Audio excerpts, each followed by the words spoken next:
Dan takutlah pada hari ketika kamu semua dikembalikan kepada Allah. Kemudian setiap orang diberi balasan yang sempurna sesuai dengan apa yang telah dilakukannya. Dan mereka tidak dizalimi, dirugikan. Wahai orang-orang yang beriman, apabila kamu melakukan utang piutang untuk waktu yang ditentukan, hendaklah kamu menuliskannya, dan hendaklah seorang penulis di antara kamu menuliskannya dengan benar.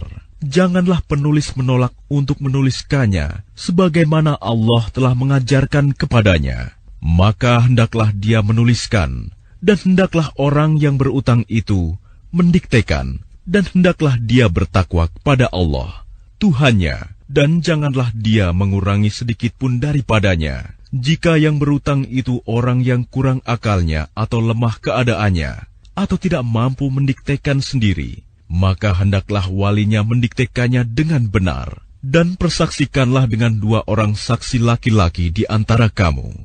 Jika tidak ada saksi 2 orang laki-laki, maka boleh seorang laki-laki, dan 2 orang perempuan di antara orang-orang yang kamu sukai dari para saksi yang ada, agar jika yang seorang lupa, maka yang seorang lagi mengingatnya. Dan janganlah saksi-saksi itu menolak apabila dipanggil, dan janganlah kamu bosan menuliskannya untuk batas waktunya, baik utang itu kecil maupun besar. Yang demikian itu lebih adil di sisi Allah, lebih dapat menguatkan kesaksian, dan lebih mendekatkan kamu kepada ketidakraguan, kecuali jika hal itu merupakan perdagangan tunai yang kamu jalankan di antara kamu. Maka tidak ada dosa bagi kamu jika kamu tidak menuliskannya. Dan ambillah saksi apabila kamu berjual beli, dan janganlah penulis dipersulit, dan begitu juga saksi. Jika kamu lakukan yang demikian, maka sungguh hal itu suatu kefasikan pada kamu. Dan bertakwalah kepada Allah. Allah memberikan pengajaran kepadamu, dan Allah Maha mengetahui segala sesuatu.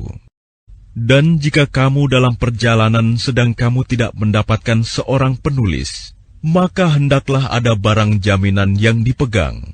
Tetapi jika sebagian kamu mempercayai sebagian yang lain, hendaklah yang dipercayai itu menunaikan amanatnya, utangnya, dan hendaklah dia bertakwa kepada Allah, Tuhannya. Dan janganlah kamu menyembunyikan kesaksian, karena barang siapa menyembunyikannya, sungguh hatinya kotor, berdosa. Allah Maha mengetahui apa yang kamu kerjakan. Milik Allah apa yang ada di langit dan apa yang ada di bumi. Jika kamu nyatakan apa yang ada di dalam hatimu, atau kamu sembunyikan, niscaya Allah memperhitungkannya tentang perbuatanmu itu bagimu. Dia mengampuni siapa yang Dia kehendaki, dan mengazab siapa yang Dia kehendaki. Allah Maha Kuasa atas segala sesuatu. Rasul Muhammad beriman kepada apa yang diturunkan kepadanya Al-Quran dari Tuhannya. Demikian pula orang-orang yang beriman. Semua beriman kepada Allah, malaikat-malaikatnya, kitab-kitabnya, dan rasul-rasulnya. Mereka berkata, kami tidak membeda-bedakan seorang pun dari rasul-rasulnya. Dan mereka berkata, kami dengar dan kami taat. Ampunilah kami ya Tuhan kami, dan kepadamu tempat kami kembali. Allah tidak membebani seseorang, melainkan sesuai dengan kesanggupannya. Dia mendapat pahala dari kebajikan yang dikerjakannya, dan dia mendapat siksa dari kejahatan yang diperbuatnya. Mereka berdoa, ya Tuhan kami, janganlah Engkau hukum kami jika kami lupa atau kami melakukan kesalahan. Ya Tuhan kami, janganlah Engkau bebani kami dengan beban yang berat, sebagaimana Engkau bebankan kepada orang-orang sebelum kami. Ya Tuhan kami, janganlah Engkau pikulkan kepada kami apa yang tidak sanggup kami memikulnya. Maafkanlah kami, ampunilah kami, dan rahmatilah kami. Engkaulah pelindung kami, maka tolonglah kami menghadapi orang-orang kafir.